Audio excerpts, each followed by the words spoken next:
Hi air signs, Gemini, Libra and Aquarius, Ascendant, Sun, Moon, Venus, Rising, and those cross-watching, welcome to your Tarot Love Messages here. Today we're going to take a look at and see what's going on between you and your person during the no contact, no communication period. So what are their current thoughts and feelings about you and about this whole situation? What's going on with them? What's going on with you? What's going on with this connection? There is going to be a part 2 to this reading here, and that's going to be made via the extension link below. In part 2 of the reading, we are going to explore the details of the message. We are going to explore the message and the details in a lot more depth and detail here. So that will be made via the extension link. For those of you that are interested in personalized tarot readings myself, please feel free to reach out and inquire. I will list my email address just below the video here. Otherwise, let's go ahead, give the cards a shuffle, and let's see what's going on between you and your person during no contact, no communication.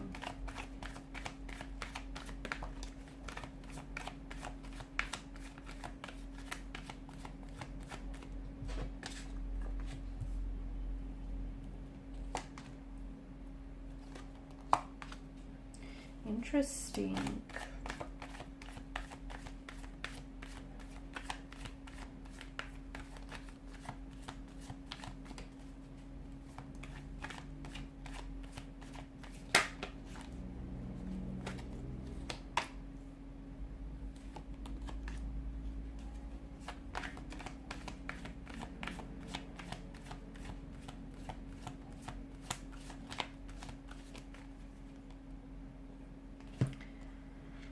Okay, so you do have the Tower here.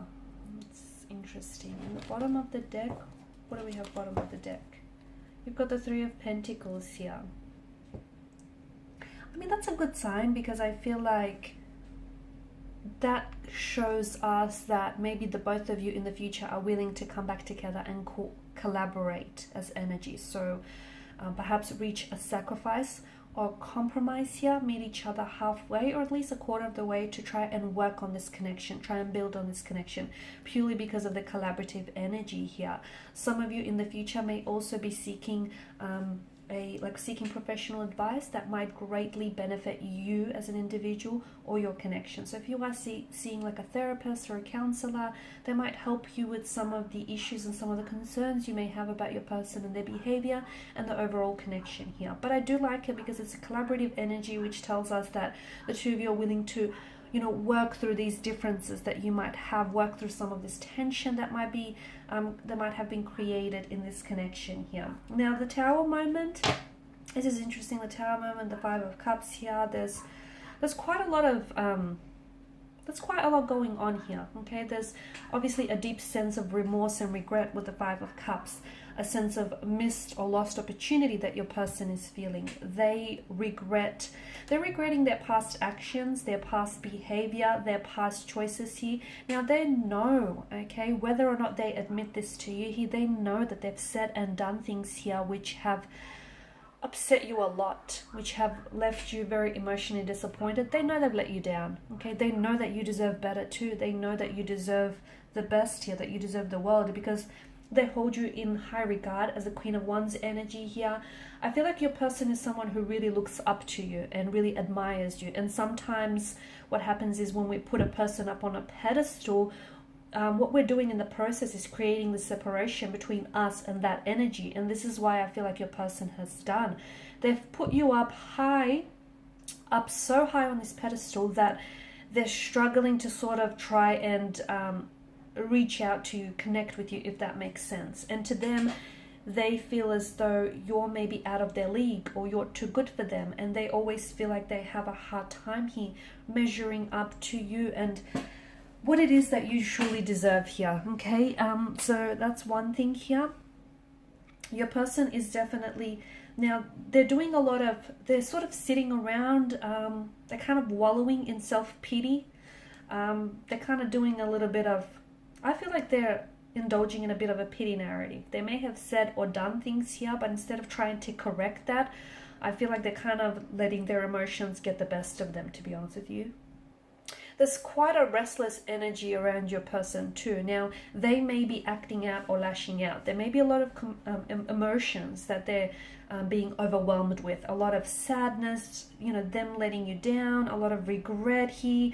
Look, they're not feeling good about themselves and about this situation. They feel as though they're scared because they might potentially have lost you. This Tower moment, it's definitely changed a lot of things, and it's possibly altered the course of, you know, this connection here going forward.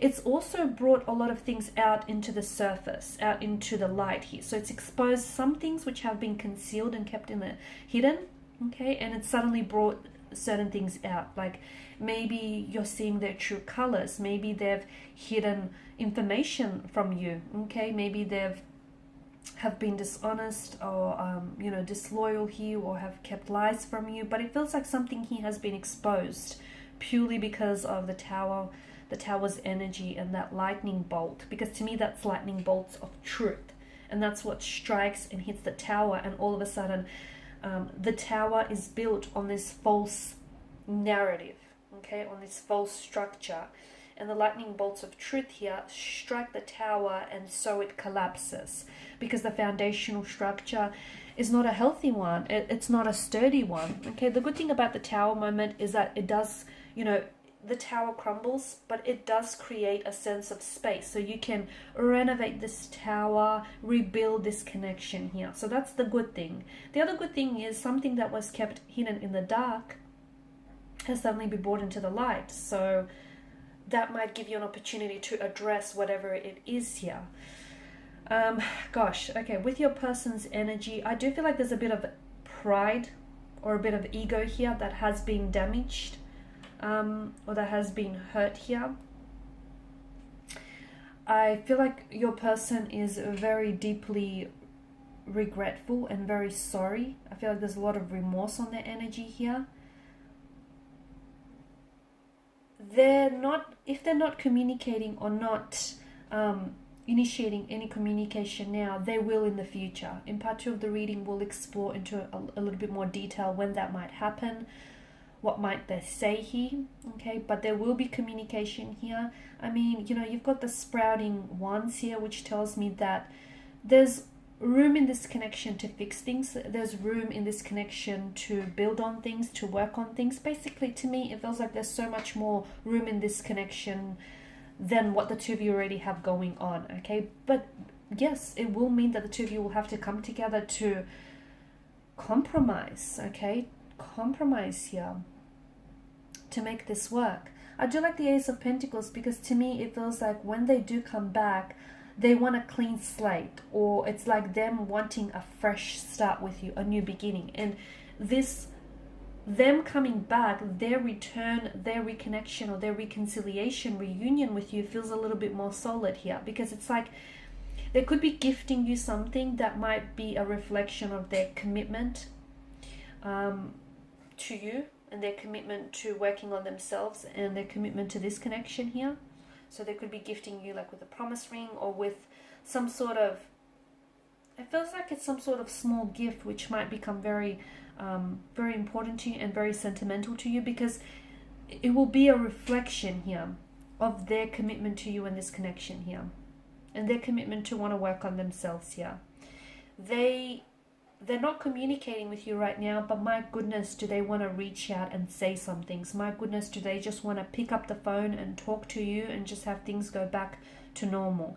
But it's important that when they do come back, they can't be in the same energy when they come back in which the two of you broke things off, because hey, that's the reason why it failed in the first place, right? So when they do come back, you guys need to sit down together, and you guys need to address some things in the connection here.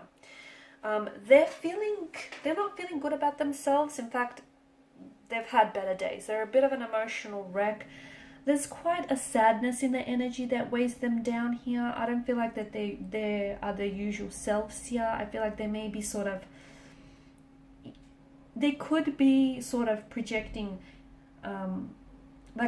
projecting a certain image on social media to indicate that they're fine or they're doing well here, or they could be trying to plaster a fake smile on their face. but they're not fine. Deep down inside, they're hurting. Deep down inside, they're sad. They're feeling very lonely as well. Not talking to you, not communicating has definitely been humbling for them, and it's definitely highlighted just how lonely they feel without you and your company here. They do feel a little bit defensive here. So are they someone who's very argumentative? Because I get a very kind of defensive kind of energy, or something happened in which they were trying to defend something that they said or did, or they were trying to maybe defend some sort of situation here, defend an action of theirs, because it feels like they still have their guard up, or they're still very defensive about this certain, whatever happened, this certain situation here. They do want to come back desperately being the key word there. They want to pick up their phone and they just want to call you, and they just want to reach out to you. They feel as though you have other people, like other connecting energies around you, and they're scared that you might potentially drop them for another romantic suitor. They know that you're very attractive. They know that you're a catch. They do. And they're scared that this is their missed opportunity. And they're kicking themselves for it because it's something they said or something they did here. For some of you, there may have been a third-party situation that somehow got in the way of this connection here. Okay, but to me, the Two of Cups, they're feeling as though all is not lost here. So deep down inside, even though they're, an emotional wreck and a bit of a mess, and they may be crying tears here, and they're feeling sorry for themselves. They're feeling sorry for themselves here.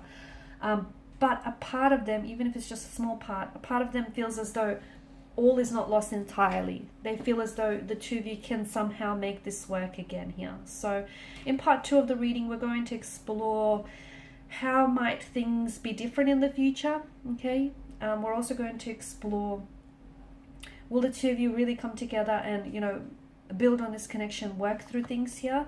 And what is it, when might they be coming back here and reaching out and reconnecting with you here? Because there is, look at that, the Knight of Wands energy here. There's a lot of fire in their energy here, okay? There's a lot of fire, which tells me that, they're itching to act here. They're itching to communicate. They're itching to act here. They are holding back a little bit here, but not for long. So in part 2 of the reading, we'll explore when will be that next communication, that next contact that will come from this person, or, and will that pave way for reconciliation here? And what exactly happened with this Tower moment, or what are their thoughts on this Tower moment? Because they're feeling very defensive about this situation here. Okay, so that's going to be explored in part 2 of the reading, made available via the extension link below. Thank you guys for your time, your energy, your attention. Bye for now.